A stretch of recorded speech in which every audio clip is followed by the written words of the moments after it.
I'm Chris Gaetano with the New York State Society of CPAs Trusted Professional, here to talk about how sustainability reporting can change global business and the CPA's role in it. We have international corporate governance expert Mervyn King, Jane Gleeson-White, the author of Six Capitals, or Can Accountants Save the Planet, and Stanley Goldstein, CPA and chairman of the New York Hedge Fund Roundtable. Welcome to all of you.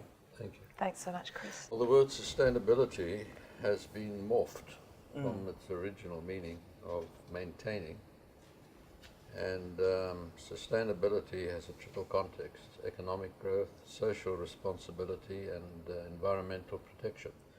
So in 1994 was the first report. At the time, there was the concept of the primacy of the shareholder. The myth that shareholders own a company was still in existence, and that the teaching of acting in the interest of the general body of creditors, to this day never defined, continued.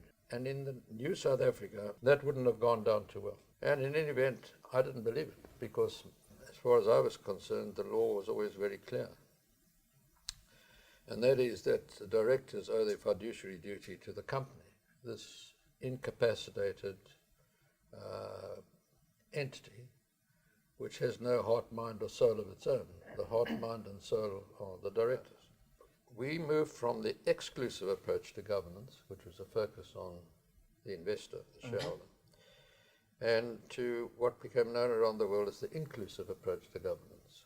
Now, it was interesting that that sort of spread around the world. And so that was 1994.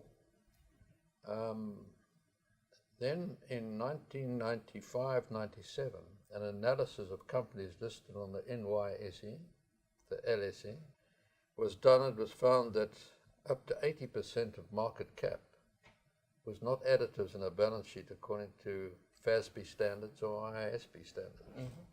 But what happened was companies then started reporting in two silos, which was divorced from the reality of what was happening on the ground. Because we all know, as business persons, companies don't operate on the basis human capital in one room, financial capital in another, natural capital in another building. There is what I call a symphony of resources and relationships between the company and its stakeholders. Yeah. And, I like that. And it has, you deal with the interconnected, interrelated, and so I started with integrated thinking and integrated reporting.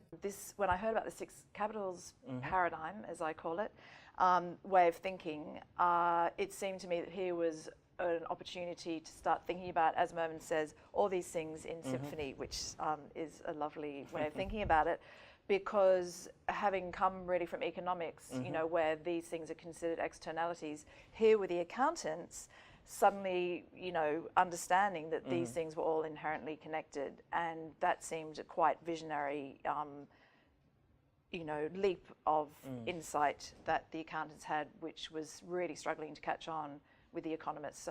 So my interest in it does have that social dimension, definitely.